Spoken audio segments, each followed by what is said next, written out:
যিসকল মানুহ 2003 চনৰ পিছত BTCত সোমাই আহিছে একেসকলে BTCৰ পৰা যাব লাগিব।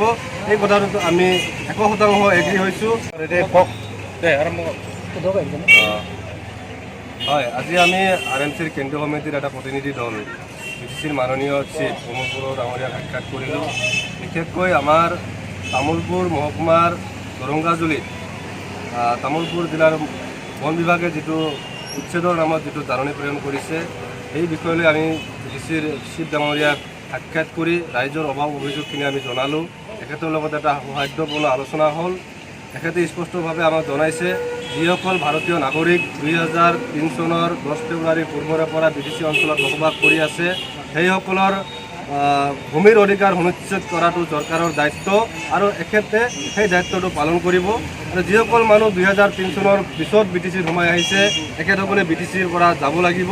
এই কথাটোত আমি 100% এগ্ৰী হৈছোঁ আৰু চিফ ডাঙৰীয়াক আমি ধন্যবাদ জ্ঞাপন কৰিছোঁ যে BTC চুক্তিৰ পূৰ্বৰে পৰা যিসকল মানুহ BTC অঞ্চলত বসবাস কৰি আছে তেখেতসকলৰ ভূমিৰ অধিকাৰ সুনিশ্চিত কৰাৰ কাৰণে আমি ধন্যবাদ দিছোঁ। আৰু যিসকল মানুহ পিছত আহিছে আজি হ'লেও বা কালি হ'লেও সংখ্যালঘুৱেই হওক আৰু সংখ্যাগুৰুৱেই হওক BTCৰ বাহিৰৰ মানুহ কোনোবা বৰপেটা কোনোবা ধুবুৰীৰ পৰা আহিছে তাতেও মাটি সম্পত্তি গোটেইখিনি আছে সেইসকল মানুহ এজ পাৰ BTC একত ইয়াতে ভূমিৰ অধিকাৰ নাপায়। গতিকে তেখেতসকলে ইয়াৰ পৰা যাব লাগিব।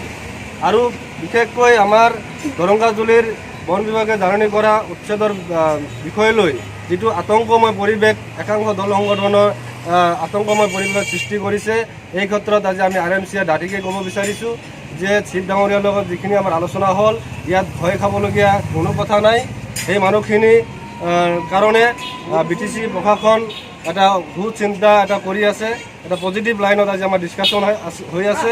যিসকল ইয়াৰ খিলঞ্জীয়া মানুহ তাতে ফৰেষ্ট ৰাইটছ এক্টৰ অধীনত ভূমি সেটেলমেণ্ট দিয়াৰ চিন্তা চৰ্চা তেখেতসকলে কৰিছে বুলি আমাক জানিবলৈ দিছে। সেইকাৰণে আমি BTC চৰকাৰৰ মাননীয় চিফ ডাঙৰীয়া মাননীয় বন বিভাগৰ EM ৰঞ্জিত পুষ্পধাৰী ডাঙৰীয়াক আমি ধন্যবাদ জ্ঞাপন কৰিছোঁ আৰু ৰাইজক এটা আহ্বান জনাব বিচাৰিছোঁ যে একাংশ ব্যক্তিৰ কথাত বা কিছুমান দল সংগঠনৰ কথাত আপোনালোকে আতংকিত হ'ব নালাগে। যিকোনো বস্তু এটা ছিষ্টেমেটিক গৈ অফিচিয়েল ছিষ্টেমেটত গৈ আলাপ আলোচনাৰ মাজেদি আমি সমস্যাখিনি সমাধান হোৱাটো বিচাৰিছোঁ। হয়, তাতে দেখিবলৈ পোৱা গৈছে বিভিন্ন জনগোষ্ঠীকে ধৰি প্ৰায় 210 ঘৰ যিহেতু জনসাধাৰণ আছে বসতি আছে কি ক'ব এন্দ্ৰ যিহেতু উচ্ছেদ হ'ব আৰু মছজিদো আছে মন্দিৰো আছে তাতে অকল সংখ্যালঘু মানুহে নহয় বড়ো জনগোষ্ঠী গোৰ্খা আদিবাসী বেংগলী আৰু ধৰ্মীয় সংখ্যালঘু সৰ্বমুঠ 210টা পৰিয়ালৰ নামত নটিছ চাৰ্ভ কৰিছে। গতিকে সকলোখিনি মানুহ এতিয়া ছাৰ্ভে হৈ আছে। যিখিনি মানুহ তাৰে ইণ্ডিজিনিয়াছ মানুহ যিখিনি মানুহ যুগ যুগ ধৰি বসবাস কৰি আছে সেইসকল মানুহ তাতেই ফৰেষ্ট ৰাইট এক্ট 2006ৰ অধীনত সেটেলমেণ্ট দিয়াৰ ব্যৱস্থা চৰকাৰে কৰিব বুলি আমাক জানিবলৈ দিছে। আৰু মছজিদেই হওক বা মন্দিৰেই হওক যিসকল ইলিগেল এইটো মছজিদ বা মন্দিৰৰ ইমোশ্যন আনি পেলাই লাভ নাই। ইলিগেল বস্তুটো ইলিগেলি যদি বন বিভাগে যদি বা চৰকাৰে যদি কোনো পদক্ষেপ লয় ইয়াত আমাক ক'ব লগা একো নাই।